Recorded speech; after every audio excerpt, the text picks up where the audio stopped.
Pastry Love by Joanne Chang. So to begin with, we're going to mix together our dry ingredients. In this bowl, I have my flour, and I'm going to add malted milk powder. So I'm going to add this directly to my flour, and I'm going to take my whisk and whisk the flour and the malted milk powder together. To this, I'm going to add some baking powder, some kosher salt, and then I'm going to also add some Dutch cocoa powder. So I always suggest using a sieve, a fine mesh sieve, to sieve your cocoa powder directly over your dry ingredients, because you really don't want any of those cocoa lumps in your finished cake. Now that all of my dry ingredients are sifted together, I'm just going to set these aside. To start mixing our cake, I'm going to take 3 eggs that are room temperature. It's really important that your eggs and your milk and any other liquid ingredient that you are using that you've taken out of your refrigerator is room temperature. And the reason for that is that if you use directly cold from the fridge ingredients, your cake won't come out terrible, but it might be a little bit gummy in texture, a little bit dense.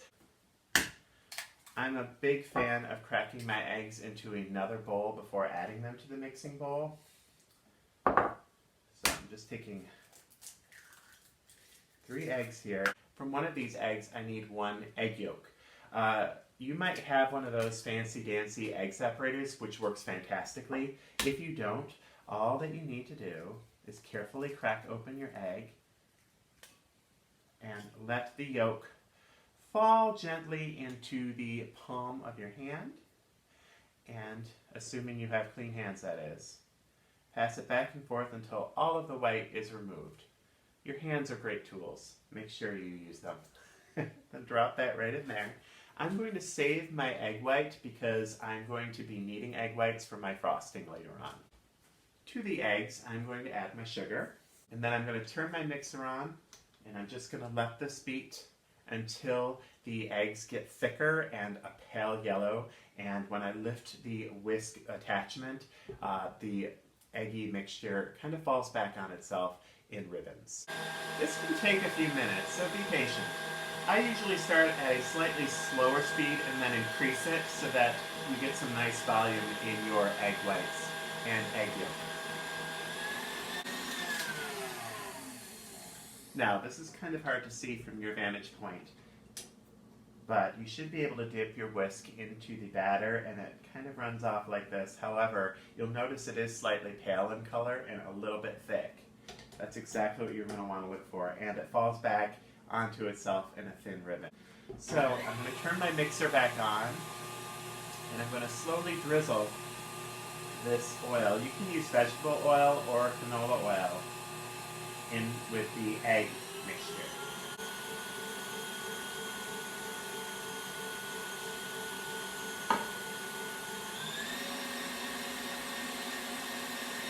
I'm going to continue to beat this oil and egg and sugar mixture for a little bit longer, just so it gets a little bit lighter and holds its shape. Now I'm turning my mixer off, and it's really, really important that as you mix everything together that you keep scraping the sides and the bottom of your bowl, just to make sure all of these ingredients are nicely incorporated. And now at this point I'm going to take about 1/3 of my cocoa and flour mixture and malted milk powder, and I'm going to just gently add this into the bowl. I'm going to turn this on slow so that I don't end up wearing the flour and the cocoa on me. I have some room temperature whole milk. I'm going to go ahead and add my vanilla to this. Just add it right into the milk. I'm going to add half of this milk and vanilla mixture, just to kind of get this going. Increase the speed on my mixer a little bit. To add another 1/3 of the flour. I think I actually added a little bit more. That's okay. Turn this on slowly. Then add the other half of the milk and vanilla mixture. Just gradually add it, no rush here. Sometimes I'll do this little tap on the side of my mixing bowl. And the reason I do that is because as you add flour, sometimes you'll notice the KitchenAid kicks it up to the sides of the bowl. So this little tap gets it moving down in, so all those ingredients start dancing together harmoniously. I'm going to take my whisk attachment out at this point. I have not finished with my dry ingredients. I'm going to add this last third. I'm just going to sprinkle it over the batter and fold this last third of the flour cocoa mixture in by hand. And the reason a lot of cake recipes suggest you do so is that you really don't want to deflate the volume that you beat into the sugar and eggs earlier. You really want to keep this batter as light as you can. Fold this in until you do no longer see any of the cocoa or the flour. So that looks good to me. So for this cake, we're going to be using 2 8-inch round cake pans. I have already sprayed these with a vegetable oil spray, or you can use canola oil as well, or Pam, anything you have. And then I've lined them with a parchment round. How do you get the batter evenly portioned out into each one of your cake pans? There are 2 different ways you can do that. You can take your batter, get a brand new mixing bowl, and put it on top of your kitchen scale. Empty the batter into the mixing bowl and weigh it so you know what the total weight of your cake batter is. Depending on how many cake pans you have, you're going to divide that number by the number of cake pans. So in this case, if I emptied all of my batter into a bowl, weighed it, found out how many grams it was, I would divide that amount by 2. Then I would take my empty cake pan, put it on the scale, tear it out to 0, and pour however much batter I need into that to divide the batter out. I don't do that as often. You can do that, but I have a slightly less fussier and less dish-intensive method of portioning out my batter. So this avoids having to get an extra bowl to measure this batter into. I use this really nice big scoop that I picked up at a restaurant supply store. And I simply scoop out a level portion of batter, and I scoop this between each one of these cake pans. And then basically what I do is I just keep scooping, a nice level scoop into each, until I know that I have scooped an equal amount of scoops in each pan. So that's the second way that you can even out the amount of batter that you put in each pan. You might get to the end of scooping out your batter and realize, I don't have enough to make a full level scoop. That's okay, just eyeball it. If you think it could be about a half, then scoop out a half and put that in your pan.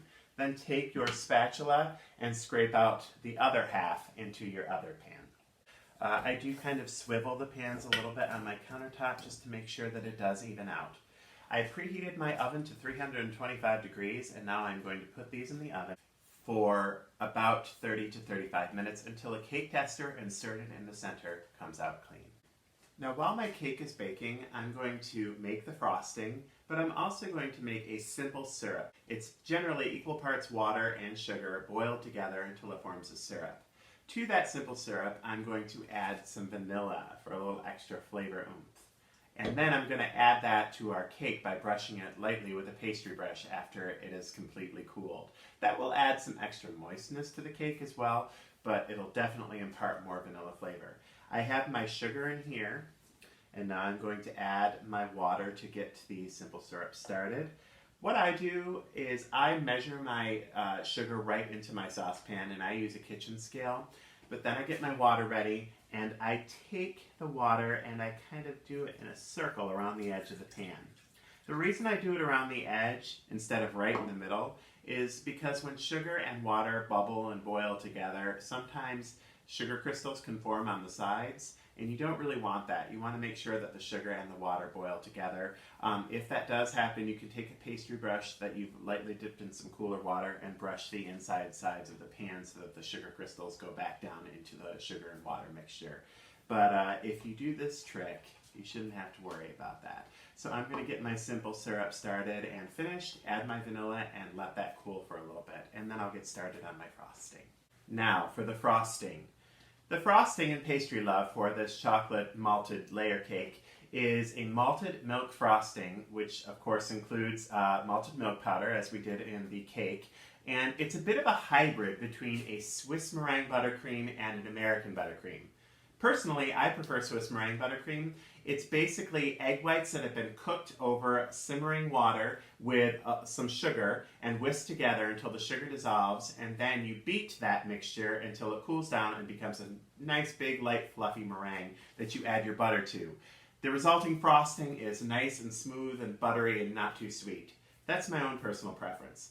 On the other hand, there is American buttercream, which is your all-purpose basic buttercream that many of you are probably familiar with, where you take softened butter and you add confectioner sugar and whatever flavoring you would like. This recipe uses both of them.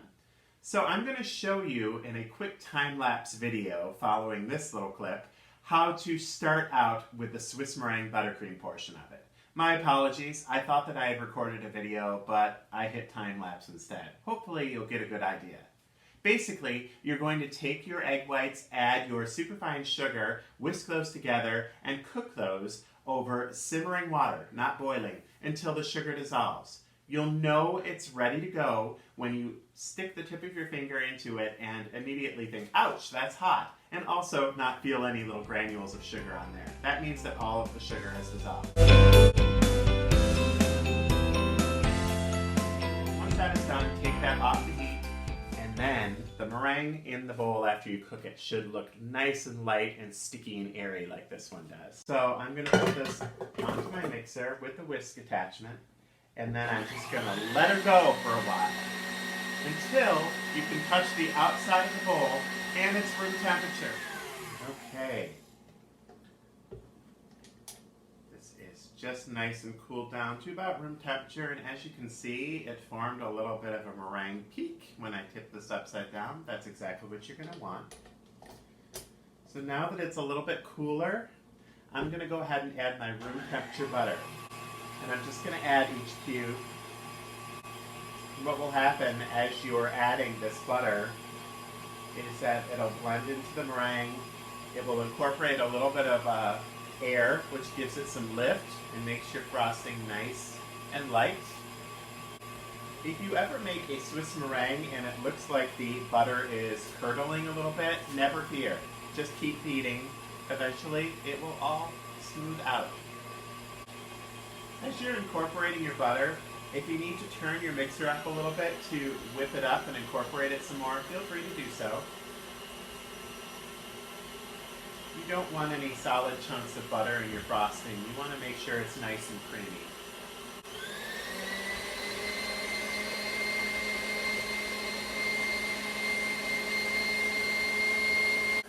Now I'm turning down my mixer because I'm going to start adding my confectioner sugar. Again, like when I was making the cake, you don't want to have this on a high speed, otherwise you're going to be wearing the powdered sugar. I'm also going to add 2 tablespoons of whole milk, just to thin this and make it a little creamy, and to punch up the malt flavor, which is, we're making a malt cake after all, I'm adding some more malted milk powder to this frosting. And of course, vanilla extract. Also add a pinch of kosher salt. Beat this all together until the frosting is nice and creamy. I have both of my cake layers here. They're nicely cooled, about room temperature or so, maybe even colder. If you want to freeze them, that works just as well. I sometimes find that freezing cake layers makes them easier to decorate. I'm going to take my first layer here, peel off the parchment. I'm putting my cake layer down onto a 9-inch cardboard round. This is an 8-inch cake.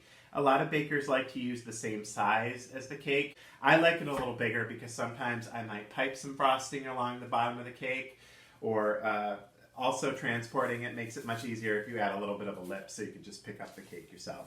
I'm going to take my vanilla simple syrup that I made, soak it up into my pastry brush, and then I'm just going to dab this generously across the top of this first layer. Make sure that your cake layer really soaks in that nice vanilla syrup. This is going to give it a little extra depth of flavor. And you're going to use about half of this syrup. Okay, once you have soaked in about half of the vanilla syrup, you're going to top this first layer with 1 cup of the malted milk frosting. I know that the scoop I have is exactly a half cup. So I'm going to do 2 scoops. And then I'm going to take one of my favorite tools in the kitchen. This is an offset spatula, and I'm going to smooth this out. Now this handy tool that you see me spinning the cake on is a cake turntable. If you are serious about decorating and making cakes, you're going to want to invest in one of these. They can be a little bit pricey. I would say just check on Amazon or anywhere else that you purchase your baking supplies. Once in a while you might be able to get a good sale on them. This one that I have is one of the higher priced ones. It's the Ateco cake stand. But I know that there are some other good cake stands out there. Make sure that you get a really nice quality one. I would really suggest getting one with a nice heavy base to it. Nothing that's plastic, something that's very easy to clean off when you're done. This cake stand is wonderful because it has this rubberized pad on it so that the cake isn't rolling around on the stand as I am icing it. Right, now I'm going to take my second layer of cake and I'm going to peel off parchment on this one, and you can just discard your parchment. I'm going to place this one with the bottom side up. The reason I'm doing that is so that I have a nice flat palette upon which to put the rest of my frosting, and it's also just nice and smooth on top. It's not bumpy. Alright, so that's going down on there. And then I'm going to soak this with the rest of my vanilla syrup. Alright, now that all of my syrup is soaked into both layers and I have a nice layer of malted milk buttercream in between, I'm going to crumb coat my sides, ensuring that any crumbs that are loose on your cake are going to adhere to the sides. You can put a blob of frosting right on the top and then kind of push it toward the edge. I do want to cover the top as well. You do want to crumb coat that. I just put a half cup on here for now, but it is going to eventually be a cup. And then start just kind of moving the frosting down the side and just kind of carefully and gently frosting. I use the edge of my bowl to kind of clean off my icing spatula as I go. Now, as this is the crumb coat, do not be too worried if you start to see crumbs get into that frosting. That's exactly why you're crumb coating here. And I'm going to continue going all the way around my cake. And you'll see I'm just putting a light layer on there. It's rather hard to see in this light, but it's very, very light. Okay, as you can see, I've got my first little layer of crumb coat on here. The really beautiful fancy thing with this cake in terms of how we're going to decorate it is we're going to finish this entire cake with a layer of the malted buttercream tinted like a robin's egg blue. And underneath that will be this layer of white buttercream. So the reason I only did half of the 1 cup that I wanted to use to crumb coat this with is I wanted to make sure I got a good base coat on. And now I'm going to take another half cup and I'm going to spread that over this initial crumb coat. And just that'll just provide a little nice color contrast when you cut into the cake. It'll be a pleasant surprise to see 2 different tones of buttercream. And as you can see, I put it in the center of the cake, and now I'm using my big long spatula and kind of pushing it out. And that way I can just use my smaller spatula and bring it down and get the sides.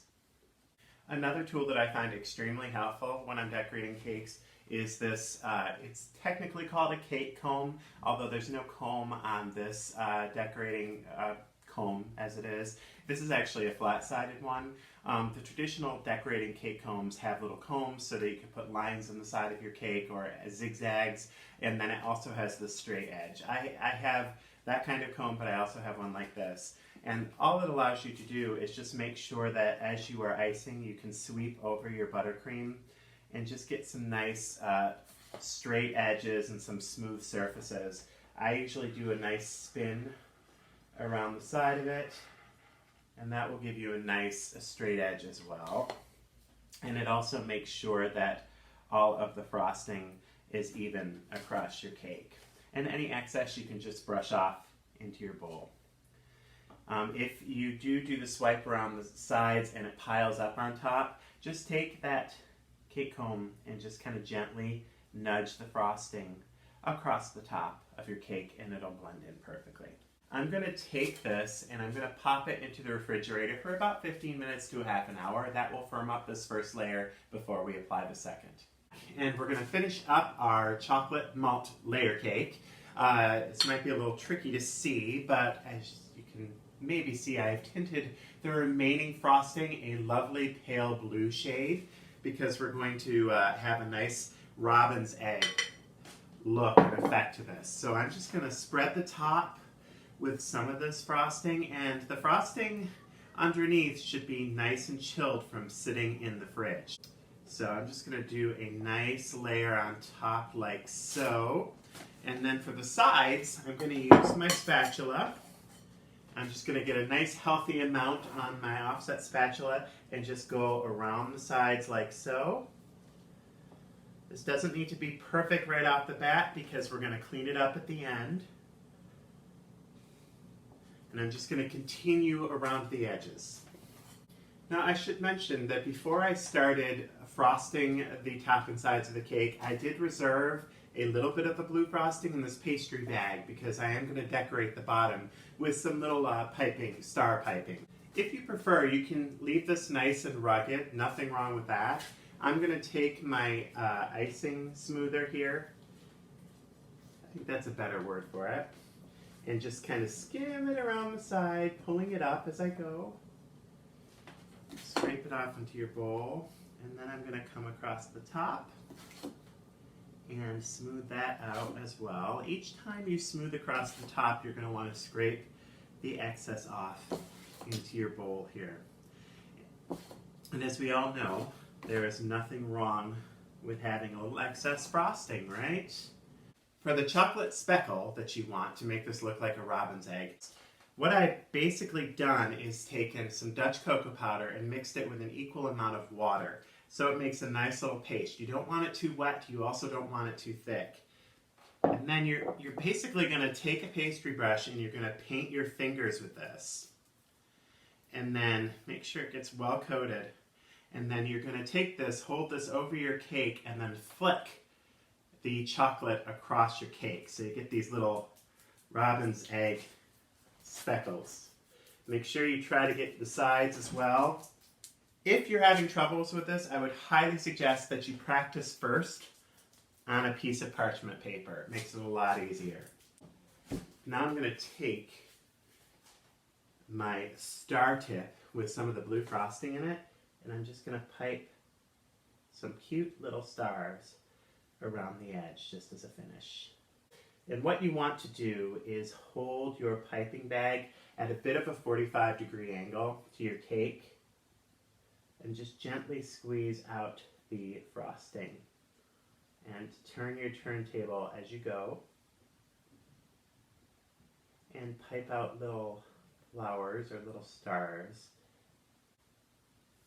And this is exactly why I am using a cake round that is a little bigger than the cake. And there is our beautiful robin's egg speckled cake. To make this malted chocolate cake recipe, order Pastry Love by Joanne Chang. The link is provided below. Until the next time, happy baking!